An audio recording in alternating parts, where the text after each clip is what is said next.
What's up, y'all? So me and my wife had date night last night, and we started talking about a situation with a friend of hers. So it's come from like someone we spoke to for premarital advice, right? And so it came up as one of the things. Do I feel like this is the only reason they might not be together? I'm hoping that they get back together, but they are currently not together as of today. And I'm sure this is not the only reason that they might not be together. Obviously, when you're giving advice, you're privy to certain information. You only know what the couple tells you, what they want you to know. Some things they might keep to themselves. Some things might not be explained well enough for us to dissect. It's neither here nor there. But I preface this conversation to say that might not have been the only thing. So one of the things is the gentleman is interested in a traditional marriage where the wife stays home, cooks, cleans, takes care of the children, and he works. But his heart is really set on not concerning himself with meal prep at all. So the reason I call it meal prep instead of doing all the cooking is because he's basically saying, when it comes to food, I'd rather you just take care of it, meal prep. I think when people say, I got to do all the cooking, it puts an image in their head. I think it puts an image in women's head that I'm going to be slaving over the stove. You know, it's hot in the kitchen. I'm sweating. I got an apron on. I'm making all these meals and recipes from scratch. I really wanted to talk it out with my wife, saying it's basically meal prep. You can have Taco Tuesday. We order pizza on Thursdays. We do takeout on Saturday. I cook the rest of the days. Sundays, maybe a big dinner and have some leftovers. It's basically saying, I don't want to manage the food preparation. I want you to take care of that. And I don't see anything wrong with that. All right? Case in point, if a woman or my wife said, you know what, I don't want to have anything to do with the cars. I don't want to get gas. I don't want to wash the car. I don't want to take it for oil changes or maintenance. I don't want to do anything with the cars. I want you to handle the cars, husband. I'd say no problem. If she said, you know what, I don't want to touch the trash. I don't want to take out the trash. I don't want to touch the recycling bin. I say no problem. If she said, when it snows, I don't want to rake snow. Not rake. I'm thinking about leaves too. So when the leaves fall and the snow falls and piles up, I don't want to rake leaves and I don't want to shovel. I say no problem. In marriage, there's going to be things that people don't want on their to-do list. They just really don't want to do it. It could be old-fashioned values. It could be, this is how I grew up. It could be whatever it is. But it's not crazy to tell someone that you're dating, when we get married, I don't want to cook. I want you to take care of the cooking, which is basically meal preparation. It's not cooking 7 days a week. It's managing meal prep to make sure your husband and children have something to eat. It's really just managing, right? So, you know, on the internet, there's a lot of, I'm not doing this, I'm not doing that. If I'm staying home and he's going to work, you know, I'm doing all of this with the kids, I'm doing all of that. For one, when your kids start going to school, depending on how many you have, it's not really heavy lifting. And I can say that with confidence because I'm a husband that raised my kids with my wife. I had jobs that I was able to be around, take them to school, pick them up from school, do this, that, and the other, right? If I didn't have any work to do, after I took my kids to school, maybe if I was a stay-at-home dad, I cleaned the dishes and make sure things were picked up. I would have a super light day. Managing a house is not rocket science. Women need to stop coming on the internet, in my opinion. Women need to stop coming on the internet and acting like housework is so dramatic. Unless you live in a mansion, what are you doing every day? That's like breaking your back. He might be breaking his back in the construction business, driving trucks, UPS delivery man, teacher, lawyer, dealing with corporate brouhaha and the stress of earning and the stress of downsizing and being able to keep his job. And it's stress coming to work. If you're a female that works, you know, work is not easy. Now, if you're both work and he doesn't want to take care of the food, granted, you don't want to take care of the cars, you don't want to take care of the garbage, you're not shoveling, you're not raking leaves. There's some things you don't want to touch as well. You have to compromise, man. He or she might be giving up on a quality person because they don't have the vision to compromise. That being said, it could be a deal breaker, and maybe the fact that they did premarital counseling could be a blessing. It could be something contentious that was going to be a deal breaker later. It was going to be the crack in the dam that let all the water out. Maybe.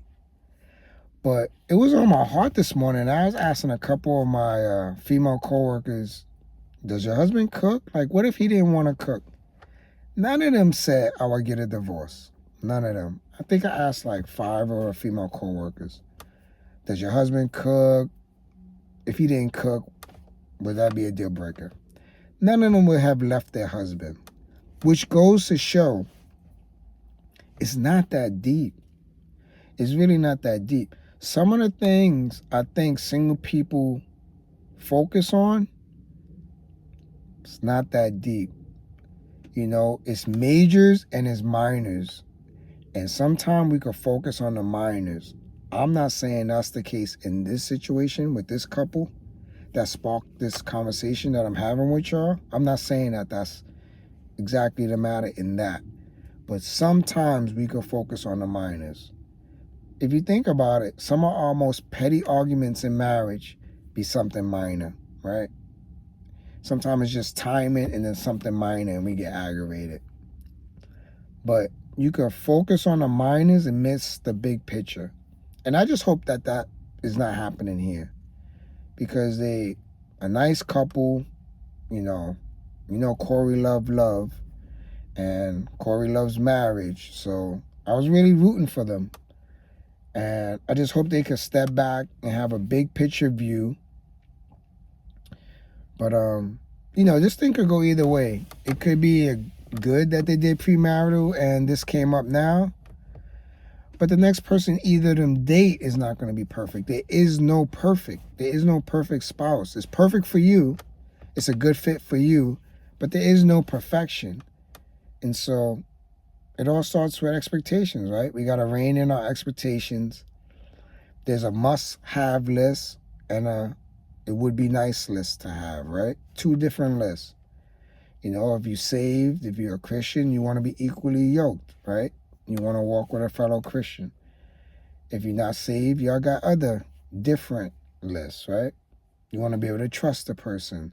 You definitely got to be attracted to the person, right? Don't think that is not important. You got to be attracted to them. Your friends don't have to be attracted to them. They don't have to be popping on social media, but you have to find your spouse attractive. That's one. Have to be able to trust them, right? If something happened and you laid up in the hospital bed, you got to trust that they're taking care of family business, paying the bills, paying the mortgage, checking in on the doctor. You got to know they have your back, right? If a sense of humor is important to you, so be it. How you going to raise your kids? It's about 4 or 5 things that should be like non-negotiables. And then other than that, you hope they're funny. As funny as you think you are. You hope whatever your list is, right? You hope they tall if you like tall men. You hope they go to the gym if you like women that are fit. You hope based on how fit she is now, she'll stay interested in being fit after children. You know, you hope for these things, right? But love is a choice, right?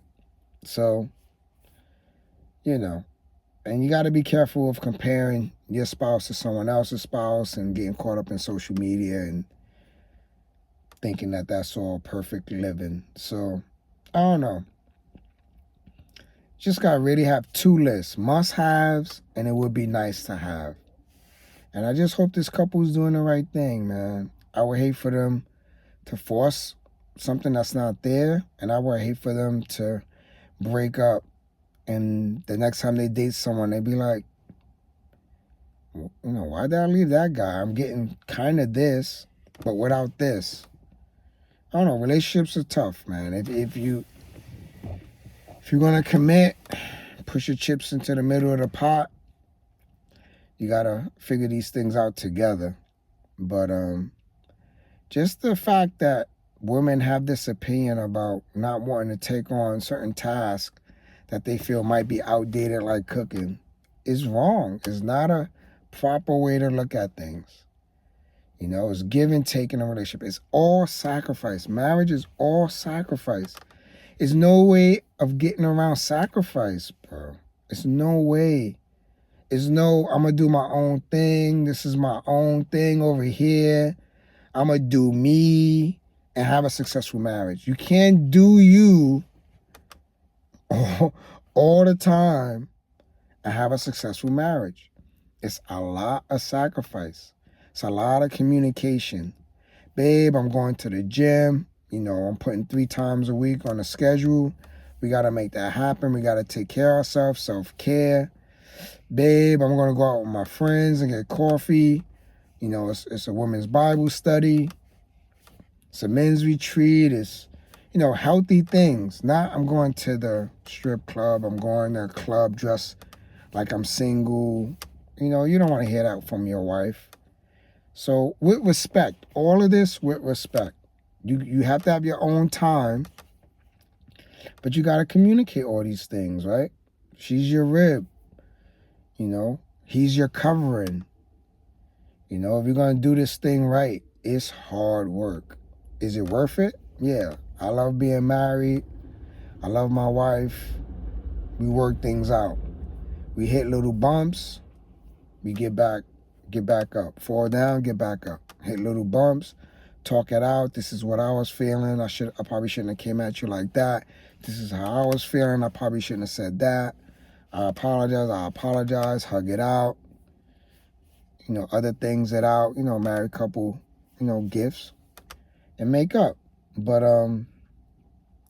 yeah, relationships are tough. I just don't like society judging if they're not in a marriage and know. I think we need more married women to come on the internet. They might be there and they're just not in my feed, but we need more seasoned, older women that has been married, let's say 20-year mark, 20 years and more. We need more married women, 20 years or more, to come on and drop knowledge and talk to young women. We have a lot of men talking to men. Men always, iron sharpens iron. Men always trying to tell men we got to be better. Always, always, always, always. You go to a men's retreat at church, you got to do better, you got to do better, you got to do better. You go to a women's retreat at church, oh, just come higher in your faith. Not, what are you doing as a wife? What are you doing? How are you serving your home? You got to be better. Women retreats don't be on some, you got to be better. We need that. We need the female pastors and marriage ministries to be talking to wives. We got plenty of marriage retreats or men ministries talking to men. We have in abundance. Every ministry, every men's ministry I've ever been to, you got to do better. You got to do better. Let's come. Let's get it. You got to be a better husband, better father, better. Read your word. Blah, blah, blah, blah. Like, we get hit. Uzi style. We get hit. The women, oh, let's come higher. You already great, but no, man. This is what you need to be doing as a wife. The word says, What can you do to improve yourself for your husband? What do you need to do for your husband? We need more of that. We need more ministries focusing on helping women be good wives. And we need more women coming on the internet talking about what it takes to be a successful wife in a successful marriage. We need more women, older women, seasoned in marriage, talking to younger women, because they have an idea, but they're not hearing from successfully married women. That's my opinion. I will welcome that. Successful married woman. Say 15 years. I'll lower it down to 15 years of successful married women talking to young women about what it takes to be successful in marriage. And also, maybe everybody's not designed to be a wife. A wife is a really sacrificial position. A husband is a really sacrificial position. And we are supposed to lead the men. It's biblical. We are the head of the home. We are supposed to lead. Now, a female is supposed to come up under her husband and support, right? They're both important to God, but they have different roles. If she's not interested in submitting, that will be a problem, right? Sometimes women don't notice, but sometimes your submission to us, maybe you're not totally on board of the idea, but your submission saying, you know what? I trust you. You're my husband. I trust you. I know you have the best in your heart for the family. It'll make him think like, man, I want to do the right thing. She trusts me. We love it when y'all show confidence in us. Now, I'm not talking about foolhardy confidence. I'm not talking about buying the George Washington Bridge, getting con, letting him get con. I'm not talking about blatant, that's a terrible idea, right? I'm talking about things that are like, I don't know. And he's like really enthusiastic about it. He did his research. He thinks this is a great idea for the family. Sometimes, women, y'all gotta just like go with it and be like, you know, I trust you. You're a good man. I trust you. I love you. I trust you. I know you love this family. You want us to win. Let's go with your idea. I would like this, but I want to submit. I want to go with what you think. That gives us a lot of confidence. Sometimes we need confidence. Sometimes the way we were raised in a single parent household, we didn't get that male confidence. We didn't get that affirmation from home. I didn't get that affirmation from home. You know, I grew up in a single parent household. I didn't get that affirmation, like, you're doing a good job, son. I get it now. Me and my father are cool now. He's proud of me now. But I didn't get those conversations when I was young.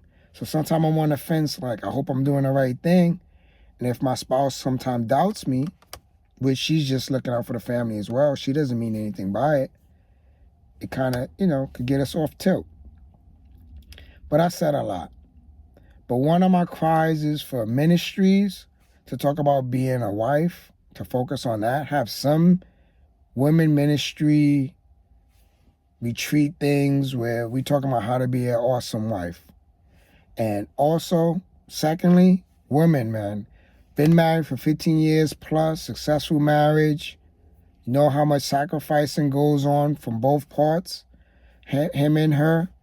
Come on, man, share your wisdom with the younger women, show them, give them some examples of when you had to, lay down your pride and say, you know what, I'm going to do this, and how it has worked out for you, And if you have laid down your pride and it has not worked out for you, you could come on and share that too. I don't know, in 23 years, if my wife has laid down her pride and said, I'm going to go your way, and it was contrary to her way, that she regrets it. I don't think so. And I don't think anything that she suggested that I maybe wanted to do something different, but I compromised, I don't regret. Because marriage is compromising. You're going to have to compromise. You're going to have to compromise. Relationships, you compromise. With your best friend, you compromise. Any relationship that's healthy is compromise in it. So those are my two calls to action. Let's get some churches talking about how to be good wives. Let's get some older, successful wives to come on the internet and say, this is what I have found in the marriage. This is how I have compromised. These are some of the things that I have done to make our marriage successful. And these are some of the things you're going to have to come in to expect. So that's it, man. I hope this helps somebody. I really want us to have big picture thinking when it comes to relationships, because no one is perfect. You're not perfect. They're not perfect. Big picture thinking. I need to have these must-haves, these deal breakers. And other than that, it would be nice to have some of the other stuff that I desire. But the must-haves have to be reasonable, man. They have to be reasonable.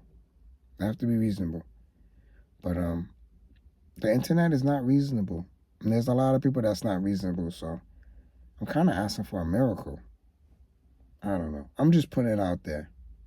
I hope this helps somebody to adjust their thinking, big picture thinking, must-haves, seek counsel from wise, successfully married women, not the internet, not from single people. It's hard to get advice from single people regarding marriage, because marriage is a unique challenge. I don't want to make it like it's the hardest thing in the world. It's just a unique challenge, right? When people get frustrated, they fight or flight. When you marry, you can't flight. You can't leave. That's not a good habit. And you can't fight. You argue, but you got to be respectful. It's one of the more challenging aspects of life, the relationship of marriage. And if women could get good advice and the men could get good advice, we're going to be better for it. So I'm thankful for my marriage, and I hope this could help somebody. All right? I love y'all.